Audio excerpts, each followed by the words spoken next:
Önce iyi akşamlar. İyi akşamlar. İyi akşamlar.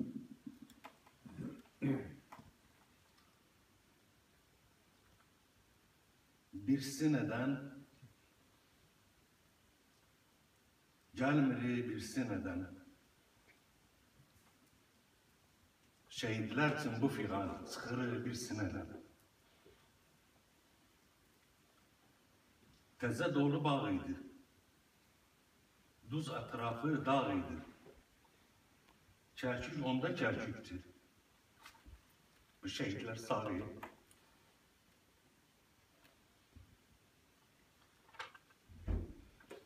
Birisine salam verdim birisine. Şehitler hasretinden hiç kaldırmaz birisine.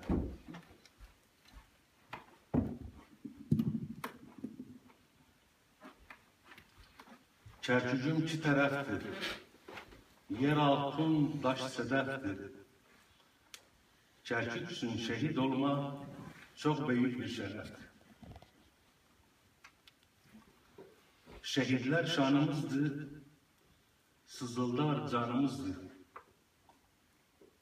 Türkmeni yüce eden, dökülen kanımızdır. Bir de yarım, bir dostam, bir de yaram, bir de yaram, bir dostam, bir de yaram. Şehit adı gelende sızıldar bir de yaram. Şehidim var, şanım var.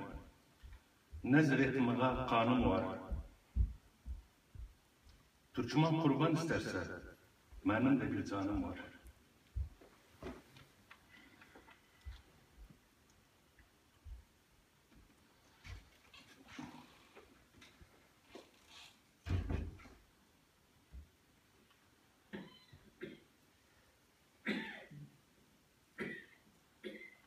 Gül ederem, bezense güle derem. Türkmenin her şehidin kalbinde gül ederem.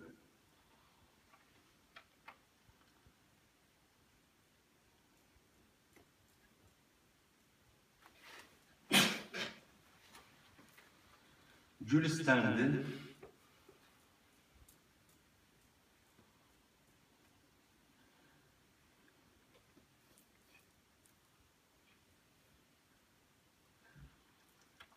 Kerkük'üm iki taraftı.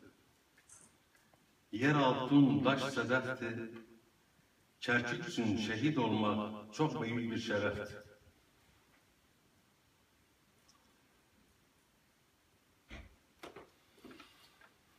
Bir de yardı, yadı bağrım bir de yardı. Kerkük köprü azizdi, bir nene bir de yardı.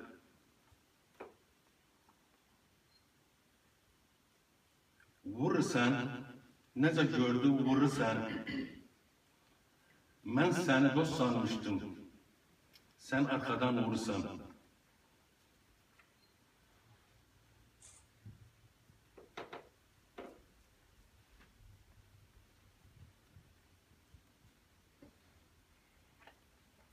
Teşekkür ederim.